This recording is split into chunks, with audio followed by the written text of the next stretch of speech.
Political Buzz is your rapid-fire look at the best political topics of the day. 3 questions, 30 seconds on the clock, and playing today with us, Democratic strategist and CNN contributor Maria Cardona, SiriusXM political talk show host and comedian Pete Dominic, and Georgetown University professor Chris Metzler.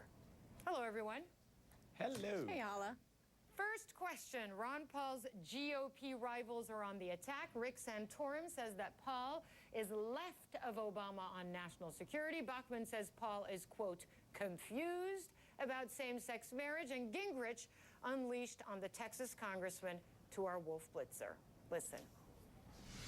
You look at Ron Paul's total record of systemic avoidance of reality, and you look at his newsletters, and then you look at his ads are about as accurate as his newsletters. Now, if he were to get the Republican nomination, He won't.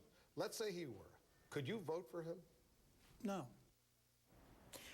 Will Ron Paul supporters be swayed by these shots from the GOP field? Let's start with you, Maria. No, I don't think that they will, Hala, especially his hardcore supporters, who are some of the most passionate, some of the most loyal supporters that there are in politics today. What I think what'll happen with them is that these kinds of attacks will actually make them dig in, because they feel that it's either a conspiracy by their rivals or conspiracy by the media to try to knock Ron Paul off now, especially that he's one of the front runners. But I do think if he does win Iowa, coming out of Iowa, he's going to have to aggressively explain himself, especially on the newsletter stuff, if he's going to become a viable candidate from there on out. Okay, Chris, what do you think? No, I don't think. He does have, Ron Paul has ardent supporters, and they're going to continue to support him. But there's a two-pronged strategy here from the front-runner standpoint. Number one, there's such an anti-government sentiment right now. What's happening is that the other front-runners, so Romney and Gingrich, are trying to really tamp down support for Paul. The second aspect of it is the best thing actually that can happen for the front-runners is that Ron Paul wins Iowa. Because if he wins Iowa, then everyone throws their hands up in the air and say, see, I told you, Iowa doesn't matter. Okay, Pete. Well, first of all, Rick Santorum is right, again. President Obama, or Ron Paul, is to the left of President Obama on foreign policy, as are a lot of Americans. I mean, President Obama is in many ways continuing George Bush's foreign policy. But will Ron Paul's supporters be swayed? No, they won't be swayed by the facts on anything. It's interesting, no matter where you're on the political spectrum, you probably agree with something that Ron Paul has professed. But I don't think Newt Gingrich should be talking about anybody's past. This guy could make $1 million selling the skeletons that he has in his own closet. I think he should keep that closed before he mentions anybody else's past. Mitt Romney picks up an endorsement from the Boston Herald, everyone. The paper says he's the standout in a Republican clown car field. 6 days to Iowa. Make your best bet. Who is the next candidate to drop out of this crowded race? Let's start with Chris. Well, first of all, I think it's interesting that Romney gets an endorsement from the Boston Herald when he's running in Iowa. Very interesting. But I think in terms of dropping out, if anyone is going to drop out, I think it probably is going to be Santorum. However, I don't think that anyone's going to drop out at this point. I think for somebody like Perry, for example, he's not going to drop out because he's got money. The problem for Santorum is Iowa is possibly the only state he can win. He certainly can't win New Hampshire. Maria. First of all, can we talk about this endorsement? What kind of endorsement is that? I would not be touting this endorsement if I were Mitt Romney. It's like saying, oh, this is the least clownish of this group. But in terms of who's going to have to leave Iowa, I think if anybody finishes under John Huntsman, they should pack up their bags and leave, because he's the only candidate who is not competing there. If Michelle Bachmann finishes last of the conservatives, she should pack up and leave too, because the person who won the Iowa straw poll back in August, if she now comes last of the conservatives, it's time for her to go. Pete, and frankly, I think least clownish is kind of a compliment. Who do you think is going to drop out? That's what's so sad.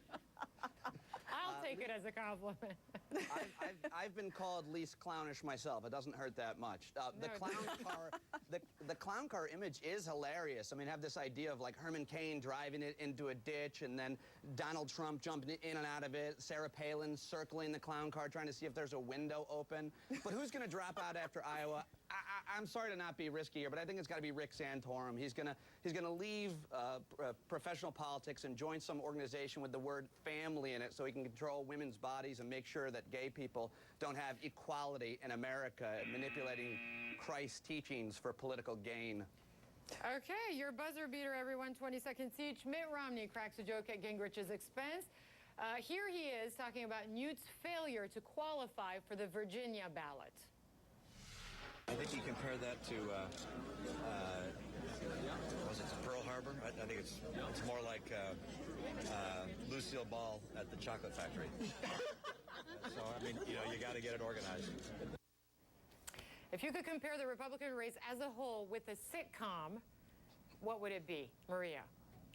It's got to be The Simpsons. They love to portray Republicans like heartless millionaires like Montgomery Burns, or pathetic clowns, going back to the clown analogy, like Sideshow Bob, who actually ran as a Republican by saying you may want to vote for a Democrat, but deep down inside you want a heartless Republican who's going to brutalize criminals and rule you like a king. Well, it's certainly more amusing than using a major attack during World War II as an analogy.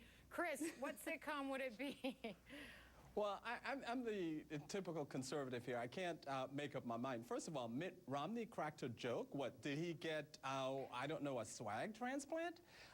So that's first of all. But second of all, I think if I had to choose, it would probably be, oh, I don't know, SpongeBob SquarePants, perhaps? So SpongeBob may work. I don't know, what was the Michael J. Spin City. It could be Spin City. That could be the other one. Okay, the Michael J. Fox sitcom. Pete, what do you think? What sitcom would the Republican race be right now? I don't know if there is one. I think it'd have to be a reality show. Mitt Romney clearly focused on that youth vote with a I Love Lucy reference. Well done, sir.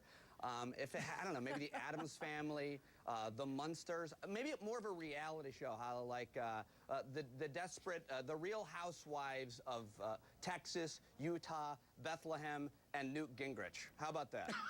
All right. Well, after World War II, okay, in the early 40s, now we're in the 50s with I Love Lucy. Possibly there'll be a progression, and the next analogy will come to us from the 60s. We'll see. Thanks to all three of you, Maria, Chris, and Pete, for joining us Thanks, Hala. this morning.